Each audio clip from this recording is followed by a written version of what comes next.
भीलवाड़ा के राला कस्बे में बजरी से भरे ट्रैक्टर से हादसे का पूरा मामला है। हादसे के 5 घंटे बाद भी जाम लगा हुआ है। ग्रामीण अड़े हुए हैं। मुआवजे की मांग पर राला के लांगरा का खेड़ा रोड पर जाम देखा जा सकता है। गुलापुरा डिप्टी लोकेश कुमार के साथ 5 थानों का जाब्ता मौके पर तैनात है। कस्बे में राला, बनेड़ा, शंभूगढ़, गुलापुरा थाने के साथ ही भीलवाड़ा पुलिस लाइन का जाब्ता भी मौके पर तैनात है और लगातार समझाइश के प्रयास देखिए किए जा रहे हैं। भीलवाड़ा के राला की तस्वीर आप देख सकते हैं। ग्रामीणों में आक्रोश है। अपनी मांगों को लेकर जाम लगाते हुए ग्रामीण नजर आ रहे हैं। 5 घंटे हो चुके हैं, उसके बावजूद ग्रामीणों की भीड़ जस की तस बनी हुई है। हालांकि देखिए, पुलिस का जाब्ता मौके पर मौजूद है। समझाइश के प्रयास लगातार किए जा रहे हैं, पर ग्रामीण मानने को तैयार नहीं।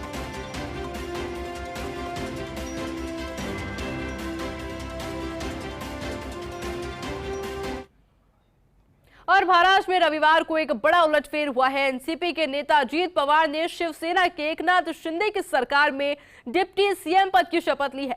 अजीत पवार 8 विधायकों छगन भुजबल, धनंजय मुंडे, अनिल पाटिल, दिलीप वलसे पाटिल, धनराव अत्राम, संजय बनसोड़े, अदिति तटकरे और हसन मुशरीफ के साथ दोपहर करीब 2 बजे राजभवन पहुंचे और 3 बजते बजते सीएम शिंदे और डिप्टी सीएम देवेंद्र फडणवीस की मौजूदगी में सभी को मंत्री पद की शपथ दिलाई गई।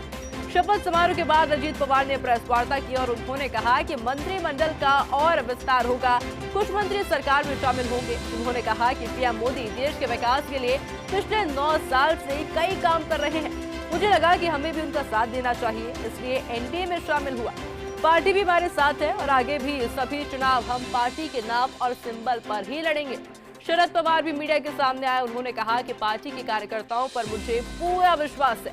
मैं महाराष्ट्र में घूमकर कार्यकर्ताओं को एकजुट करूंगा। अजीत ने पार्टी से बगावत की है। 2024 का चुनाव विपक्ष के साथ मिलकर लड़ा जाएगा।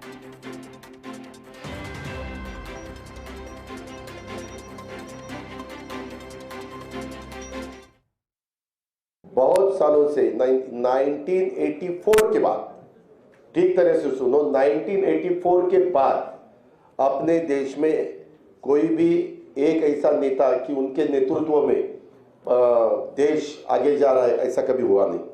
अलग अलग गुट को एक करके देश को चलाने की कोशिश की गई, लेकिन 9 साल आपने देखे होंगे, उसमें नरेंद्र मोदी साहब का नेतृत्व में आज देश काम कर रहा है।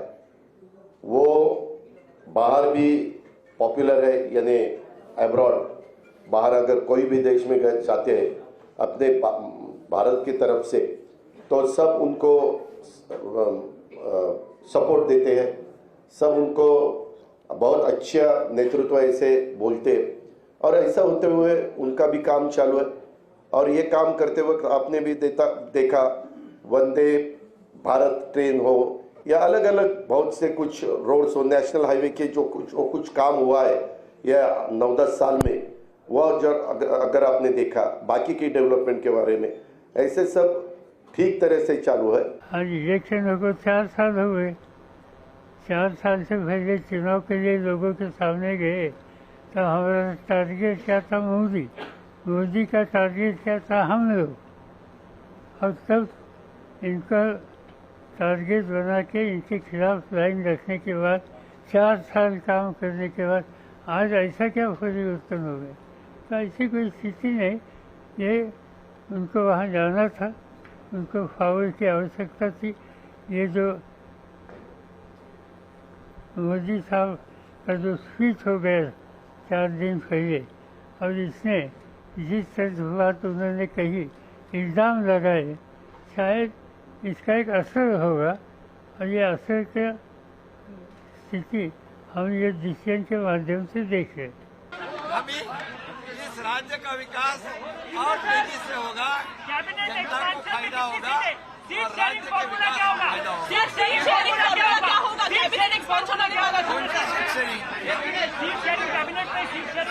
अरे अभी बहुत टाइम बाकी है।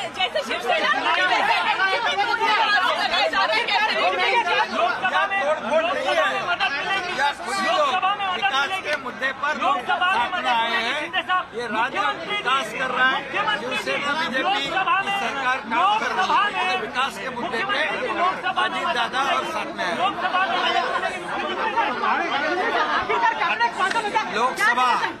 लोकसभा के चुनाव में अभी पिछली बार 4-5 सीटें उनको मिली थी, अभी उतनी भी रख पाए तो बहुत है। मुझे लगता है कि अजीत पवार बहुत दिनों से नाराज चल रहे थे और अजीत पवार जी चाहते थे कि भाई बीजेपी के साथ अपना गठबंधन होना चाहिए, लेकिन शरद पवार साहब ने उन्हें नहीं माना और इसीलिए मतलब अजीत पवार ने जो निर्णय लिया है उसका मैं स्वागत करता हूँ। उन्होंने डिप्टी सीएम पद की शपथ ली और उनके साथ 8 मंत्रियों ने भी शपथ ली है, तो एक बहुत बड़ा परिवर्तन मतलब महाराष्ट्र में हुआ है और एनसीपी को बहुत बड़ा धक्का मिला है, महाविकास आघाड़ी को बहुत बड़ा धक्का मिला है। तो ये निर्णय मतलब अजीत पवार जी का बहुत सही निर्णय है और उसका हम स्वागत करते हैं। ये एक प्रक्रिया चल रही थी, सबको मालूम था। इस बारे में मैंने पहले भी आपको जानकारी दी थी कि ऐसा होने जा रहा है, ऐसा हो सकता है। उसका मतलब ये है जो मुख्यमंत्री है आज के मिस्टर एकनाथ शिंदे, उनके ऊपर जो डिस्क्वालिफिकेशन की जो तलवार लटक रही है वो जल्दी ही गिरने वाली है। उनके साथ 16 विधायक जो शिवसेना से फुट कर गए थे वो डिस्क्वालीफाई हो जाएंगे और सरकार अनस्टेबल हो जाएगी। उसके लिए ये नया सपोर्ट लिया है। अपना दल कमेरा के लोगों को धन्यवाद देता हूं कि सोनेलाल पटेल जी के आज उन्होंने जयंती के कार्यक्रम में हम सब लोगों को बुलाया। डॉक्टर सोनेलाल पटेल जी के जो जन्म स्थान था वो कन्नौज, और हमारा और समाजवादियों का नेताजी का क्रम क्षेत्र रहा कन्नौज। ये लगाव उनके साथ रहा। उन्हें हम लोगों ने बहुत समय से देखा कि जिस तरीके से शोषित, वंचित, पिछड़े और जिनको मुख्य धारा में सम्मान नहीं मिला उनके लिए संघर्ष करते रहे। एनसीपी के वरिष्ठ नेता अजीत पवार ने अचानक महाराष्ट्र के डिप्टी सीएम पद की शपथ ली और शिंदे बीजेपी सरकार में शामिल हो गए। और इस पर मुख्यमंत्री अशोक गहलोत ने एक बयान जारी कर बीजेपी पर निशाना साधा। मुख्यमंत्री गहलोत ने कहा कि महाराष्ट्र में जो राजनीतिक घटनाक्रम हुआ वो दिखाता है कि धनबल और केंद्रीय एजेंसियों के दम पर भाजपा विपक्षी पार्टियों को खत्म कर देना चाहती है और इसकी जितनी निंदा की जाए उतनी कम है। उन्होंने कहा कि कल तक अजीत पवार सहित जिन नेताओं पर भाजपा भ्रष्टाचार के आरोप लगाती थी उन सभी को मंत्रिमंडल में शामिल कर लिया।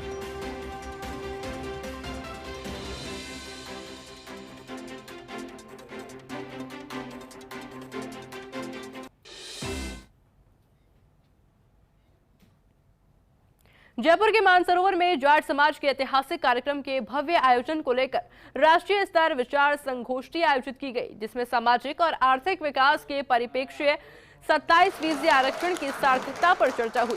इस दौरान जाट समाज के कई गणमान्य लोग भी मौजूद रहे और अपने विचार रखे गए। 3 साल प्लस भीलवाड़ा इन जिलों में रहकर भी मुझे बड़ा सौभाग्य काम करने और ये हमारा 13वां वीर शिरोमणि महाराजा सूरजमल अंतर्राष्ट्रीय प्रतिभा सम्मान समारोह का एक रिहर्सल था। इसमें कार्यक्रम 24 सितंबर 23 को जयपुर में होना है। उसके लिए हमने एक बुद्धिजीवी प्रकोष्ठ की अलग से घोषणा कर रखी है, जिसमें सिर्फ आज बुद्धिजीवियों को और प्रत्येक जिले के 1-2 लोगों को बुलाया है। समाज के स्तर पर जो ये कार्यक्रम हो रहे हैं, बुद्धिजीवी सभी इकट्ठा हुए हैं। मेरी एक ही इच्छा है कि समाज के आखिरी कोने तक जो हमारे समाज के पीड़ित हैं, कमज़ोर हैं, शोषित लोग हैं, जिनकी आर्थिक स्थिति कमज़ोर है, समाज के अभी बने हुए संगठन वहाँ तक नहीं पहुँच पा रहे हैं। वो कुछ कार्यक्रम करने के बाद अपने अपने घरों में घुस जाते हैं। समाज के लिए कोई भी काम नहीं होता है। अलवर जिले के रामगढ़ थाना क्षेत्र में शर्मसार करने वाली घटना सामने आई है, जिसमें नाबालिग बेटे को गांव के ही 2 दरिंदों ने हवस का शिकार बना लिया। नाबालिग के चाचा ने रिपोर्ट दर्ज कराई है, जिसके मुताबिक इरफान और दिल्ला नाबालिग को मुंह पर कपड़ा बांधकर उठाकर ले गए और सुनसान जगह पर ले जाकर दुष्कर्म किया गया। दोनों आरोपियों ने नाबालिग का वीडियो बना लिया। दोनों आरोपियों ने परिजनों को जान से मारने की धमकी भी दी। ऐसे में पुलिस ने पॉस्को एक्ट में विभिन्न धाराओं में मामला दर्ज कर लिया है और मामले की गंभीरता को देखते हुए पुलिस अनुसंधान में जुट गई है। आज एक माइनर पॉक्सो एक्ट में मुकदमा दर्ज हुआ है दाऊद थाने में। इसमें माइनर बच्ची के साथ 2 लड़कों ने बलात्कार किया है। उसके साथ मुकदमा दर्ज करवाया है। इस पे मुकदमा दर्ज करके अनुसंधानी कार्रवाई शुरू कर दी है। शीघ्र ही उनका निस्तारण करेंगे। करौली के करनपुर की दुर्गम घाटी में उस समय बड़ा हादसा टल गया जब एक 108 एम्बुलेंस करीब 125 फीट गहरी खाई में गिरने से बाल बाल बच गई। अनियंत्रित हुई एम्बुलेंस सुरक्षा दीवार तोड़ती हुई घाटी की ओर लटक गई। गनीमत रही कि एम्बुलेंस चालक की सूझबूझ और पत्थर से टकराकर गहराई खाई में जाने से बच गई है। घटनाक्रम में चालक त्रिलोक शर्मा EMT भारत लाल को मामूली चोट आई है। वहीं देखिए, चालक ने बताया है कि एम्बुलेंस खटारा है और इसके बारे में कई बार उच्च अधिकारियों को अवगत भी कराया जा चुका है।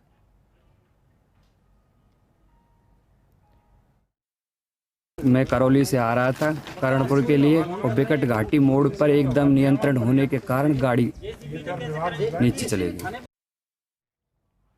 जैसे जैसे चुनाव सामने आ रहे हैं वैसे वैसे आरोप प्रत्यारोप का दौर भी शुरू हो गया है।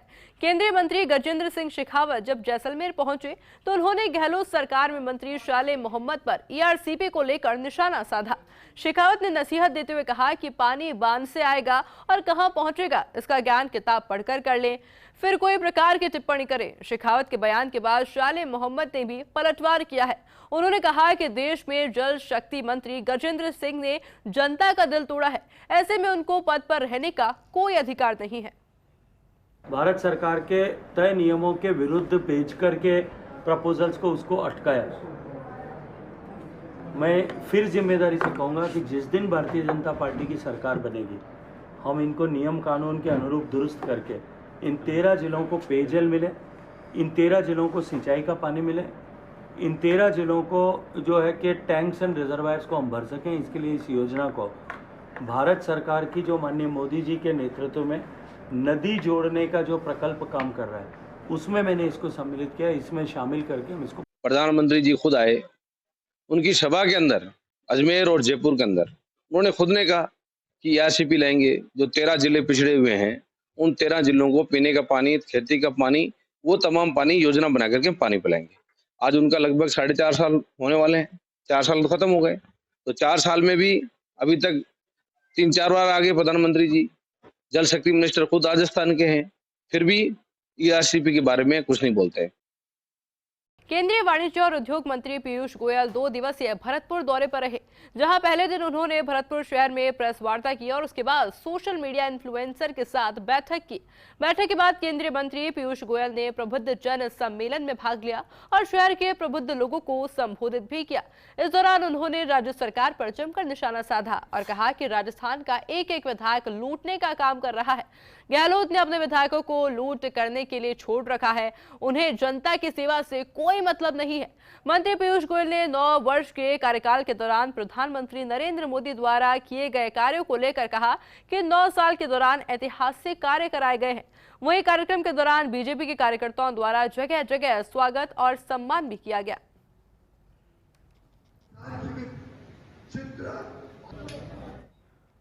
पूर्व मुख्यमंत्री वसुंधरा राजे ने कोटा के शंभुपुरा में आयोजित जनसभा में शिरकत की। इस दौरान उन्होंने भाजपा की रैली में कांग्रेस पर जमकर निशाना साधा। वहीं पूर्व विधायक प्रहलाद गुंजल की अगुवाई में शंभुपुरा में आयोजित जनसभा में हजारों की तादाद में लोग पहुंचे। इस दौरान सभा को संबोधित करते हुए राजे ने कहा कि कांग्रेस के राज में सिर्फ भ्रष्टाचार का विकास हुआ है। जहां राजे ने हाड़ौती वासियों को अपना 34 साल का रिश्ता भी याद दिलाया। उन्होंने कहा कि हाड़ौती की जनता ने हमेशा भरपूर प्यार दिया है। वहीं रैली को संबोधित करते हुए पूर्व विधायक प्रहलाद गुंजल ने कोटा के विकास कार्यों पर तंज कसते हुए भ्रष्टाचार का आरोप लगाया। 13 दिनों के अंदर जीवन बदलने वाली ERCP योजना मैंने आपको कहा था कि कोटा से झालावाड़ होते हुए आगे बढ़ोगे आप 12 से धौलपुर, करौली, भरतपुर, अंदर तक दौसा, इन सबको मिलते हुए 13 करके देंगे। अंधेरा छुटेगा, सूरज निकलेगा और कमल खुलेगा।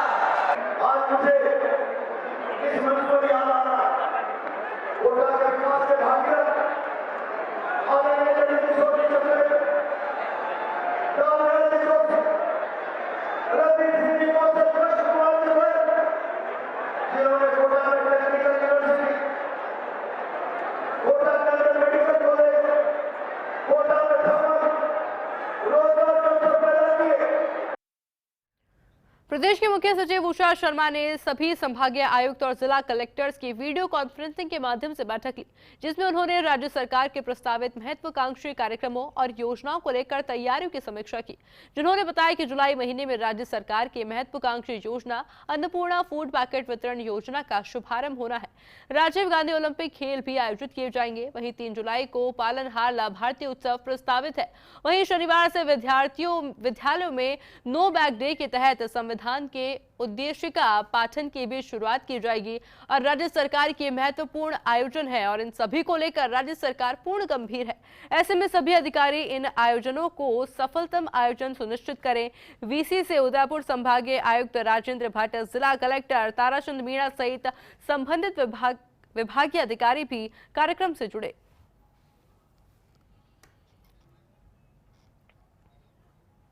बाड़मेर में अंतर्राष्ट्रीय सीमा के पास एनसीबी, बीएसएफ, एसबी जोधपुर के साथ स्थानीय पुलिस को एक गड्ढे से 11 किलो हेरोइन के पैकेट बरामद हुए हैं, जिनकी अंतर्राष्ट्रीय कीमत लगभग 55 करोड़ से भी अधिक आंकी गई है।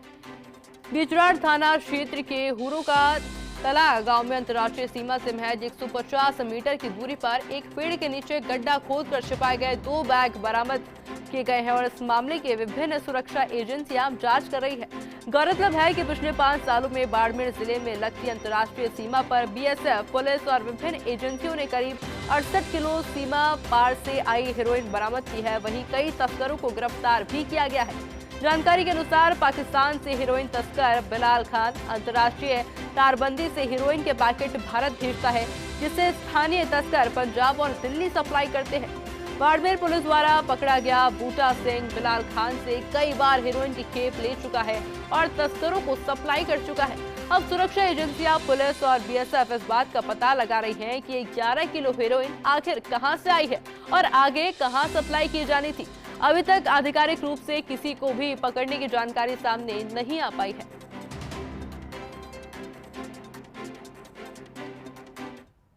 प्रतापगढ़ के अर्नोद पुलिस ने बड़ी कार्रवाई को अंजाम देते हुए तस्करी के मामले में 2 पुत्र सहित पिता को गिरफ्तार किया है। वहीं एसपी अमित कुमार ने बताया है कि अर्नोद थाना अधिकारी के नेतृत्व में अफीम तस्करी के मामले में 2 पुत्र और पिता को गिरफ्तार किया गया है, जिनके पास से 3 किलो अवैध अफीम और 3 कार सहित 5 मोटरसाइकिल के साथ 14 लाख रुपए नगद जब्त किए गए हैं। इसके साथ ही पुलिस की ओर से मामले में प्रकरण दर्ज कर जांच पड़ताल शुरू की गई है।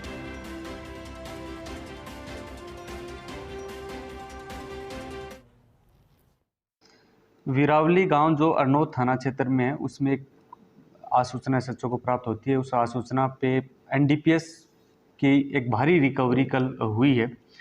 अर्नोद एसएचओ मुंशी मोहम्मद के नेतृत्व में पुलिस टीम द्वारा एक ऐसा परिवार जो पिछले कुछ सालों में अचानक करोड़पति बन गया, उनके पैसों का हिसाब किताब, उनकी जिस तरह की प्रॉपर्टियाँ इकट्ठा हुई और कल जो रिकवरी हुई, उससे ये समझ में आता है कि भारी मात्रा में ये परिवार एनडीपीएस का कई समय से कारोबार कर रहा था।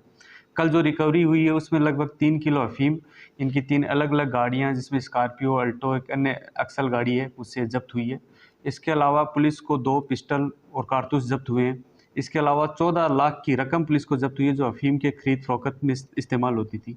साथ ही पुलिस को एक ऐसी डायरी मिली है जिसमें इनके अफीम के लेन देन के हिसाब की पुष्टि हुई है। डूंगरपुर के बिछवाड़ा पुलिस ने जंगल के रास्ते गुजरात तस्करी हो रही शराब की खेप को पकड़ा है।